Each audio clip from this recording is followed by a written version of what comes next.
So I wanted to demonstrate how to make a network cable.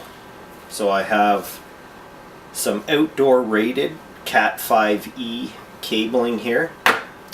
I've got an RJ45 connector. So we want to make the cable, crimp that on there. I've got my Platinum Tools crimping tool. Then I have this cable stripper. This cable stripper will strip both coax, and then it'll also just score the jacket of network cable so that you can make it. So I'm gonna do that. I'm gonna just take off a small portion of the jacket there, so that just scores it, so you can just go like that and take the jacket off. We're gonna cut this little string off.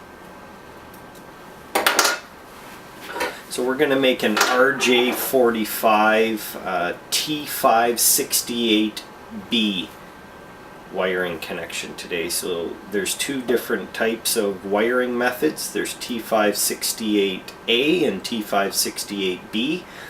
The difference is the orange and the green wire. So in T568B, the orange starts first. In T568A, the green starts first. So we're just gonna get our wire started. So I'll start with the orange. So I'm gonna untwist the orange, and I'm gonna untwist the green wires. So green is going to be next. So first it's going to go striped orange, solid orange, striped green, and then the green is, the solid green is separated, and then it goes to blue now. So now we're going to go to solid blue, because it always goes stripe solid, stripe solid.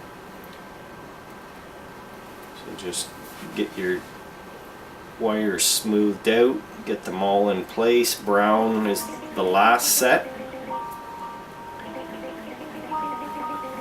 So we have striped orange, orange, striped green, solid blue, striped blue, solid green, striped brown, solid brown. So the biggest thing is to get all the wires smoothed out as best as possible. And I have these scissors here that are made for doing this type of cabling. Again, these are Platinum Tools as well.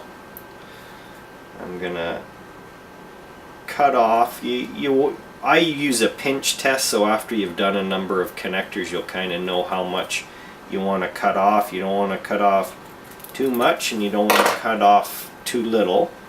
But the big thing is when you crimp it, you want to make sure that the crimp goes onto the jacket. So when you crimp it, there's a little angled piece that's gonna crimp into the jacket of the cable. So you want to make sure that you cut it short enough that the cabling goes all the way to the end.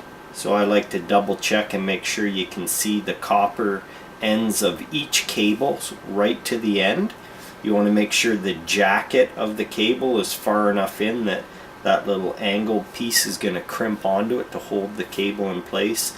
That's a lot of times what you see when you see an amateur connector done, that the wiring is long and the jacket's sitting way back here, and it's just all long strands of wire. And that's how wires generally, after they've been taken out and put back in a few times, or they'll short or just disconnect. So let's crimp it now. We want to double check everything, make sure that the wires are all up to the end. We want to make sure that they're in the right order, which they are. So now we're going to use our crimping tool. We're going to put it in. I usually like to put some pressure on it like that as I crimp it. And there we go. There's our finished crimp, and as you can see, you see that little angled piece, how it's crimped onto the jacket of the cable.